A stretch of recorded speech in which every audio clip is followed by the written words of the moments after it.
दोस्तों, हिंदी फिल्म का एक डायलॉग है कि एक कोई भी बड़ा बिजनेस पैसों से बड़ा नहीं बनता है, एक बड़े आइडिया से बड़ा बनता है। पर दोस्तों, एक कंपनी आईपीओ लेके आ रही है, इतना बड़ा कि एसबीआई कार्ड के बाद सबसे बड़ा आईपीओ, मतलब बड़ा पैसा भी और एक बड़ा आइडिया भी इस कंपनी के पास है। दोस्तों, तो आज इसी कंपनी का हम आईपीओ रिव्यू करने जा रहे हैं और कंपनी का नाम आप मैं सभी लोग जानते हैं, क्योंकि यह नाम घर घर तक पहुंच चुका है। और कंपनी का नाम है दोस्तों जोमैटो। दोस्तों, फटाफट हम इस कंपनी के आईपीओ को रिव्यू करते हैं 5 अलग अलग लेवल पे, जिसमें सबसे पहले कंपनी का हिस्ट्री और कंपनी का स्ट्रक्चर जानेंगे, फिर कंपनी का प्रोडक्ट क्या है, कंपनी का बिजनेस क्या है, फिर जानेंगे कंपनी के फाइनेंशियल्स के बारे में, और फिर जानेंगे आईपीओ का डिटेल, और फिर देखेंगे दोस्तों आईपीओ ग्रे मार्केट प्रीमियम, जिसके जरिए हम जान सकेंगे कि लिस्टिंग गेन की कितनी प्रोबेबिलिटी है, और सबसे आखिर में दोस्तों मेरा ओपिनियन। तो दोस्तों चलिए, मैं संदीप जोशी आप सभी लोगों का स्वागत करता हूं आपके अपने यूट्यूब चैनल मार्केट गुरु फाइनेंशियल ट्रेनिंग सेंटर पे। और आज हम रिव्यू करते हैं जोमैटो कंपनी के आईपीओ के बारे में। दोस्तों, जो कंपनी बहुत बार सबको पता होती है, उसके बारे में बहुत सी ऐसी बातें होती है जो हमें पता ही नहीं होती है। तो इसलिए इस आईपीओ का रिव्यू थोड़ा ज्यादा मैटर करता है, क्योंकि इस कंपनी के बारे में सबको पता है और मोस्ट अवेटेड आईपीओ में ये एक आईपीओ था। इसलिए बहुत एक्साइटमेंट है लोगों के बीच में कि जोमैटो कंपनी बेसिकली है क्या, किस तरह की है, और आईपीओ को अप्लाई करना चाहिए कि नहीं चाहिए। और दोस्तों, मैं आपको गारंटी देता हूं, इस आईपीओ के रिव्यू में आपको बहुत सी ऐसी बातें जानने के लिए मिलेगी जो आपको चौंका देगी कि अरे यार, ये ऐसा है। तो चलिए दोस्तों, रिव्यू करते हैं जोमैटो का, जिसके अंदर सबसे पहले जानते हैं कंपनी का हिस्ट्री और कंपनी का स्ट्रक्चर। दोस्तों, ये कंपनी इनकॉर्पोरेट हुई है 2010 में। हम सबको पता है कंपनी बेसिकली करती क्या है। ये कंपनी लीडिंग कंपनी है ऑनलाइन फूड सर्विस प्लेटफॉर्म के अंदर।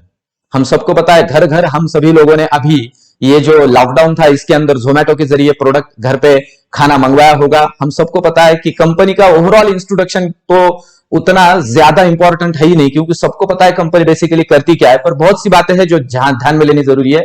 इस कंपनी का ओवरऑल अगर हम देखेंगे दोस्तों, तो ओवरसीज प्रेजेंस भी बहुत अच्छा है। नियर अबाउट 23 अलग अलग कंट्रीज के अंदर इस कंपनी के 1,31,233 near about active food delivery restaurants के साथ टाइप है। दोस्तों, एक्टिव 1,31,000। तो एक बात इसमें समझ लीजिए कि इतने रेस्टोरेंट में कितने सारे क्लाइंट्स का डेटा, कितने सारे क्लाइंट के कॉन्टैक्ट्स इस कंपनी के पास हैं। इसके अलावा दोस्तों, यह कंपनी फूड डिलीवरी कनेक्शन के अंदर एक्टिव फूड डिलीवरी रेस्टोरेंट में near about 1,61,637 active delivery partners के साथ डील करती है। मतलब इतने डिलीवरी पार्टनर्स के साथ इनका डीलिंग चलता है, कस्टमर्स को सर्विस प्रोवाइड की जाती है। और नियर अबाउट 10.7 मिलियन कस्टमर्स। दोस्तों, इतने कस्टमर्स को यह company near about monthly food provide करती है या सर्विस करती है।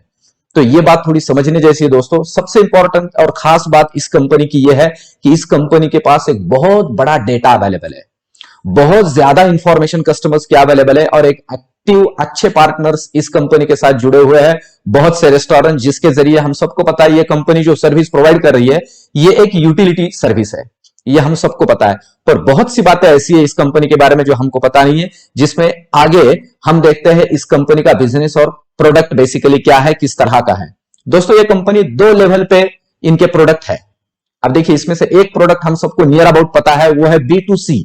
दोस्तों, B2C का मतलब होता है बिजनेस टू कस्टमर, और ये बहुत सिंपल सा प्रोडक्ट है। ये कंपनी इंटरमीडियरी है, मतलब रेस्टोरेंट और जो एंड यूजर, मतलब जो प्रोडक्ट कंज्यूम करने वाला है, मतलब जो भी खाना हम मंगवाते हैं वो हम लोग कस्टमर, इनके बीच में इंटरमीडियरी का काम करती है। एक ऑनलाइन प्लेटफॉर्म इन्होंने हमें अवेलेबल करके दिया है, जिसके जरिए हम ऑर्डर करते हैं खाना और वो हम तक पहुंच जाता है। तो वही दिया है। डाइनिंग आउट सर्विस प्रोवाइड करती है ये कंपनी दोस्तों, जिसके अंदर रेस्टोरेंट और बहुत सारे food delivery chains, food delivery partners के साथ इन्होंने एक चेन बना के हमें ऑनलाइन प्लेटफॉर्म अवेलेबल करके दिया है। ये एक कंपनी का प्रोडक्ट है जो हम सबको पता है, उसके साथ हम वाकिफ है, क्योंकि हमने उनके जरिए बहुत से ऑर्डर दिए भी होंगे। अब जो दूसरा इस कंपनी का प्लेटफॉर्म है या दूसरा जो प्रोडक्ट है, वो दोस्तों ध्यान में लेने जैसा है। मैंने जो पहले कहा था कि एक बड़ा बिजनेस बड़े आइडिया से बड़ा बनता है, दोस्तों ये इनके पास एक बड़ा आइडिया, अच्छा आइडिया है। जिसे उन्होंने एक नाम भी दिया है, इसको एक नाम दिया है हाइपर प्योर दोस्तों, जिसे B2B का मतलब होता है business to business, B2C business to customer, जो हम उनके साथ डील करते हैं खाना मंगवाने के लिए। अब B2B बिजनेस टू बिजनेस मतलब इन्होंने ये भी इसमें एक इस तरह का काम किया है या इन्वॉल्व है इस प्रोसेस के अंदर, जिसको उन्होंने हाइपर प्योर नाम दिया। अभी हाइपर प्योर में वो करते क्या है बेसिकली, तो किसी रेस्टोरेंट के लिए बहुत सी चीजें लगती है। ध्यान दीजिए दोस्तों, उस रेस्टोरेंट को बहुत से वेजिटेबल हो या मिल्क प्रोडक्ट हो या बहुत से अलग अलग प्रोडक्ट्स होते हैं जो कि फूड को प्रोसेस करने के लिए लगते हैं। तो इन्होंने क्या किया है, उन प्रोडक्ट को बनाने वाले जो भी है, मतलब जैसे कोई एक किसान है या फिर कोई फूड को, मतलब वो जो भी सब्जियां वगैरह बाकी सारे इंग्रेडिएंट्स लगेंगे, उन्हें मैन्युफैक्चर या उन्हें होलसेल करने वाला है, वहां से लेके तो रेस्टोरेंट तक उन्हें पहुंचाने का काम ये करता है। जैसे हमें खाना पहुंचाने का काम, वैसे इन्हें ये प्रोडक्ट पहुंचाने का काम करते हैं। उन्होंने इसे हाइपर प्योर नाम दिया है और ये एक बहुत ही यूटिलिटी सर्विस है रेस्टोरेंट के लिए भी। और उन्होंने इतना ही नहीं किया है, इन रेस्टोरेंट्स को खास एक, जिसे हम कहते हैं कि खुद के साथ जो जो रेस्टोरेंट हाइपर प्योर में इनसे जुड़े हैं, उनको और उनके कस्टमर्स को अलग से कुछ डिस्काउंट, अलग से कुछ सर्विसेज भी ये कंपनी ऑफर करती है। दोस्तों एक बहुत ही बढ़िया प्रोडक्ट है। रेस्टोरेंट को लगने वाले जितने भी high quality ingredient kitchen products है, वो सारे प्रोडक्ट भी ये मैन्युफैक्चरर से लेके तो एंड यूजर तक, मतलब रेस्टोरेंट तक पहुंचाने का काम भी ये कंपनी करती है। और दोस्तों एक नया अपडेट भी इस कंपनी के बारे में, ये कंपनी अभी जल्द ही ग्रोसरी के अंदर भी आ रही है। तो देखिए ये बातें ना बहुत काम की है इस कंपनी की, बहुत ही यूटिलिटी सेक्टर के अंदर ये कंपनी है, बहुत ही अच्छे प्रोडक्ट ये कंपनी डील करती है कि ग्रोसरी, मतलब अभी यहां से आगे जो किराना भी है, जो हमारी ग्रोसरी भी है, वो भी ये कंपनी जैसे फूड डिलीवरी करती है उस तरह से हमें घर तक डिलीवर करेगी। और अभी हम दोस्तों सभी लोग तो जानते ही है कि ये डिलीवरी और घर तक डिलीवरी, होम डिलीवरी कितना मैटर कर रहा है इन सारे पैंडेमिक पीरियड्स के अंदर। तो ये कंपनी जो अभी मौका है उस पर चौका मारने का काम भी कर रही है। तो दोस्तों इसके अलावा ये कंपनी आज तक 14 अलग अलग ऑर्गेनाइजेशंस को एक्वायर कर चुकी है, जिसके अंदर 2 बड़े बड़े एक्विजिशन इस कंपनी के फिस्टो के और एक उबर ईट्स के भी है। हमने उबर ईट देखा होगा, उसको भी इस कंपनी ने एक्वायर किया हुआ है। तो एक अच्छा स्ट्रक्चर इसे हम कह सकते हैं। पर दोस्तों अब थोड़ा फाइनेंशियल पे अगर हम इनकी नजर डालें तो आपको पता चलेगा थोड़ा दिक्कत है। देखिए फाइनेंशियल्स अगर इस कंपनी के हम देखते हैं तो आप देखोगे 2018 में कंपनी का जो रेवेन्यू है वो 466 करोड़ है। फिर 2019 के अंदर वो रेवेन्यू 1313 करोड़ हुआ। फिर 2020 के अंदर ये 2605 करोड़ हुआ। फिर आगे 2021 में 9 महीने तक ये 6330 करोड़ हुआ। दोस्तों रेवेन्यू तो बहुत ही तगड़ा है और वो साल दर साल बढ़ भी रहा है। पर सबसे बड़ा एक यहां चिंता की बात है, वो समझनी पड़ेगी। अब ये ना क्या होता है कि जोमेटो का नाम सुनते ही बहुत से लोग एक्साइटेड हो चुके थे आईपीओ के बारे में। पर दोस्तों किसी भी आईपीओ के अंदर उसके फाइनेंशियल्स बहुत मैटर करते हैं, तो वो पहले ध्यान में लेने जरूरी है। अभी इस कंपनी के आईपीओ के लिए बहुत से एप्लीकेशंस आने भी वाले, सब्सक्रिप्शंस ये इस कंपनी को मिलने भी वाले हैं। जहां तक मेरी सोच है दोस्तों, ये आईपीओ और सब्सक्राइब होगा। पर ये कुछ डेटा है जो ध्यान में लेना जरूरी है। अगर हम इस कंपनी का प्रॉफिट आफ्टर टैक्स देखें तो दोस्तों प्रॉफिट आफ्टर टैक्स बोलना ही गलत है, लॉस आफ्टर टैक्स बोल सकते हैं हम, क्योंकि ये कंपनी कंटिन्यूअसली लॉस मेकिंग है। 2018 के अंदर 106 करोड़ का लॉस है, नियर अबाउट 107 करोड़ का। फिर 2019 के अंदर 1010 करोड़ का लॉस है। 2020 के अंदर कंपनी का लॉस है 2386 करोड़। और दोस्तों 2021 में अभी 9 महीने तक 682 करोड़ का इस कंपनी का लॉस है। मतलब ये कंपनी कंटिन्यूअसली लॉस मेकिंग है। पर फिर भी मैं आपसे कहूं दोस्तों, कंपनी जिस सेगमेंट में डील कर रही है, कंपनी का जो बिजनेस आइडिया है वो बहुत अच्छा है और आने वाले दिनों में ये कंपनी अच्छा काम करेगी, अच्छा ग्रोथ शो करेगी। इसमें मुझे कोई दो राह नहीं दिखती। लगता है कि ये कंपनी अच्छे से काम करेगी, पर लगता है अभी सबसे आखिर में मेरे ओपिनियन के अंदर मैं कुछ बातें इसमें जोड़ दूंगा। दोस्तों कंपनी का डेट टू इक्विटी रेशो वैसे तो 0.07% है। वैसे देखा जाए तो डेट टू इक्विटी रेशो मतलब फिर भी कुछ खास नहीं है, पर ये इस पे मत जाइए, क्योंकि ये अभी 2020 का जो डेटा है उसके हिसाब से है। इस कंपनी का डेट टू इक्विटी रेशो अगर आप पिछले 3-4 सालों में देखोगे तो वो बहुत ही अप एंड डाउन हुआ है। मतलब ऐसा नहीं, एक समय पे इसका डेट टू इक्विटी रेशो 3% के आसपास भी था, उसके ऊपर भी था। तो दोस्तों ये debt to equity ratio fluctuate होता है, क्योंकि ये नॉर्मली हम जानते हैं कि इस तरह का स्ट्रक्चर है कि बहुत से एक्विजिशन इस कंपनी ने किया है और कैपिटल बिल्डअप में ये कंपनी ज्यादा ध्यान देती है। अब दोस्तों साथ ही साथ देखते हैं इस आईपीओ के डिटेल्स। दोस्तों आईपीओ के डिटेल में सबसे पहली बात तो मैं ये आपसे कहूं कि ये नियर अबाउट आप अगर देखोगे तो 9,375 करोड़ का आईपीओ, बहुत बड़ा आईपीओ है, बहुत बड़ा आईपीओ है, जिसके अंदर सिर्फ 375 मतलब 375 करोड़ ही ऑफर फॉर सेल है, बाकी 9,000 करोड़ का इसमें से कैपिटल बिल्डअप किया जाएगा नया वाला। तो ये तो हुआ कंपनी का ओवरऑल आईपीओ का साइज जिसे हम कह सकते हैं। ये कंपनी का, इस कंपनी का आईपीओ देखो दोस्तों 14 जुलाई से स्टार्ट होगा और 16 जुलाई तक चलेगा। 3 दिन हमारे पास है जो नॉर्मली होते हैं, और 72 रुपए से लेकर 76 रुपए का इसका प्राइस बैंड है। अब ये प्राइस बैंड भी कह सकते हैं ठीक ठाक है, पर इसके अलावा इस कंपनी के जो जिसे हम कहते हैं कि इस कंपनी के अंदर स्टेक ओन करने वाली कंपनीज है, उन कंपनियों को इस कंपनी ने जो इसका स्टेक दिया है या बेचा है वो तो बस पूछिए ही मत।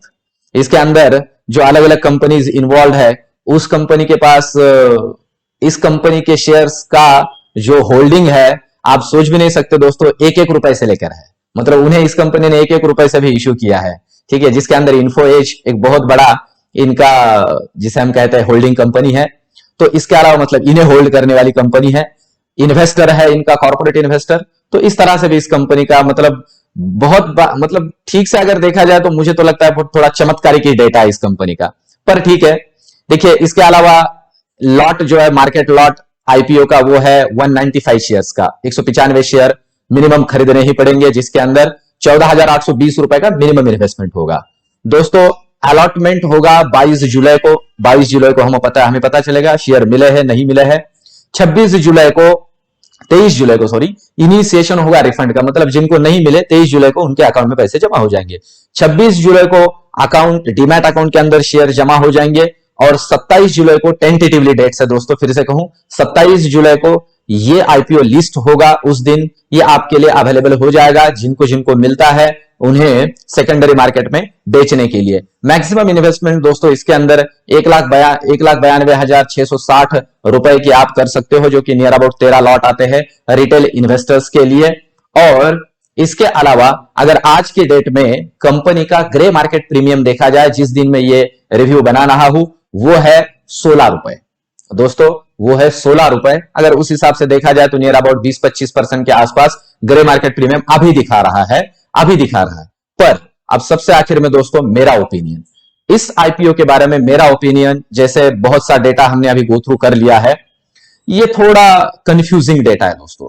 कंपनी का आइडिया अच्छा है, कंपनी का बिजनेस ठीक ठाक है, पर ओवरऑल अगर कंपनी का स्ट्रक्चर देखा जाए और ये आईपीओ का जो साइज भी है वो भी देखा जाए तो सारी बातें ठीक ठाक है। कंपनी जो यूटिलाइजेशन करेंगी आपके मेरे फंड का, तो वो भी ठीक ठाक ही होने वाला है, पर कंपनी को कंपटीशन भी मार्केट के अंदर बहुत तगड़ा है। इसके अलावा दोस्तों मेरे ओपिनियन के अंदर इस आईपीओ के लिए short term, mid term, long term के लिए मैं आपसे कहूंगा ग्रे मार्केट प्रीमियम को देखते हुए इस कंपनी के आईपीओ को लिस्टिंग गेन के लिए बिड किया जा सकता है, पर उसमें भी मैं आपको सजेस्ट करूंगा रुकिए तीसरे दिन तक। आईपीओ के तीसरे दिन तक रुकने की अगर पॉसिबिलिटी है तो रुक जाइए, क्योंकि तब तक इंस्टीट्यूशनल इन्वेस्टर्स इस आईपीओ को कितना पसंद करते हैं, जिसके अंदर क्यूआईबी का कितना बिडिंग होता है, एफआईआईस का कितना बिडिंग होता है, और रिटेल इंडिविजुअल इन्वेस्टर्स कितना ओवर सब्सक्राइब करते हैं इस आईपीओ को, वो देख के फिर थोड़ा डिसाइड किया जा सकता है इस आईपीओ को बिड करना चाहिए लिस्टिंग गेन के लिए कि नहीं। लॉन्ग टर्म के लिए दोस्तों इस आईपीओ के बारे में मेरा कोई सजेशन है नहीं। लिस्टिंग गेन के लिए मैं आपसे कह सकता हूं इसमें बिड कर सकते हैं, पर फिर भी उसके लिए आखिरी के दिन तक रुकना थोड़ा जरूरी है। लिस्टिंग गेन के ऊपर मैं आखिरी के दिन एक रिव्यू करूंगा दोस्तों, और वो मैं अर्ली इन द मॉर्निंग जहां तक हो सके कोशिश करूंगा, या फिर जो डेटा मिलता है दोपहर तक उसको लेते हुए मैं आपको उसे अपडेट कर दूंगा। एक छोटा सा रिव्यू का एक वीडियो बनाऊंगा, जिसके अंदर आपको मैं बताऊंगा कि क्वालिफाइड इंस्टीट्यूशनल बायर, एफआईआईज और म्यूचुअल फंड और रिटेल इंडिविजुअल इन्वेस्टर्स इनका कितना डिमांड इसके लिए शो हो रहा है, उस हिसाब से थोड़ा इसके बारे में डिसाइड किया जा सकता है। तो दोस्तों मेरा तो ओपिनियन वही है, लिस्टिंग गेन के लिए पॉसिबिलिटी है, इसको आप प्रेफर कर सकते हो, पर फिर भी जैसे मैंने कहा तीसरे दिन तक रुकने की कोशिश कीजिए। तो दोस्तों ऐसे ही वीडियोस के लिए मेरे साथ बने रहिए, आपके इस चैनल को सब्सक्राइब कीजिए, आपके दोस्तों को, परिजनों को इसे शेयर कीजिए। तो दोस्तों मिलते हैं अगले वीडियो में, तब तक के लिए धन्यवाद।